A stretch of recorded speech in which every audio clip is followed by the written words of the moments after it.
Let's draw a leaf that contains shapes, and in those shapes we will add our Zentangle patterns. We'll start with regular pencil and trace with a black colored pencil since Sharpies are in short supply at the moment. The leaf I'm going to draw is something like a maple leaf, which has three main sections. I'm going to choose to make my leaf asymmetrical because I think that makes it look more realistic. Whenever you're sketching, I always recommend that you sketch lightly at first until you're sure of where you want your lines to be, and then you can sketch with a darker pressure, or you can trace it with the colored pencil in this case, when you know you want your artwork to look like that. For me, I'm kind of simplifying the shape of the maple leaf. It's more of a stylized version than a truly realistic leaf, and that'll make it easier actually to add the Zentangle patterns within it a little bit later. So in doing this, I'm going to add a much larger stem than there would be in real life. Now I will outline with my colored pencil so that we can actually see the lines. So today we're tracing with colored pencil. In the past we've traced with Sharpies, but this is another way that you can get that same effect without using a Sharpie.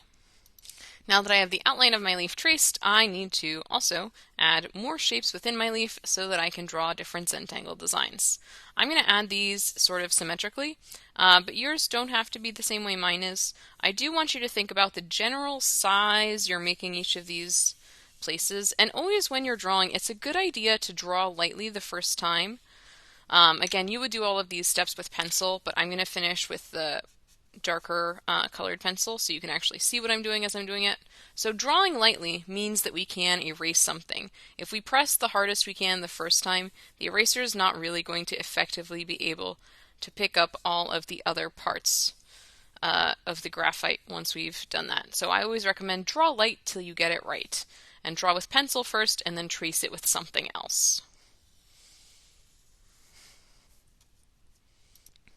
When we're drawing our Zentangle designs inside of each part of our leaf, you can use pattern papers like this to inspire you, or you can make up your own. I think it's a really fun logic puzzle to look at some of these and see how I think they were made and try to draw them. And again, it's completely okay if yours look different, because they can be creative designs as well. They don't have to be just these ones. So for example, this one that's called swirls looks like someone did some different swirly lines and then did a lot of circles behind it. So maybe I'll make a Zentangle design like this one within this shape of the leaf. When I'm working, I want to be very careful and intentional. When I get to the adding pattern part, I am probably going to use the black colored pencil rather than drawing it with regular graphite pencil first and then tracing it, just because that'll be quite a bit more time efficient. Once I have those little shapes down, and mine are different, that's okay, then I can start to add this circle pattern that goes behind it.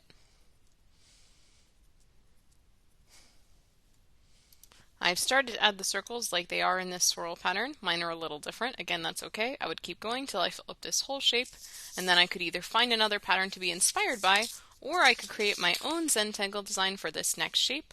And we want to have a different Zentangle design inside each shape. It's also important that we make sure our lines really close and connect at the corners so that we have distinct and separate shapes when we're making our Zentangle patterns. I'm really excited to see your start of your Zentangle leaf.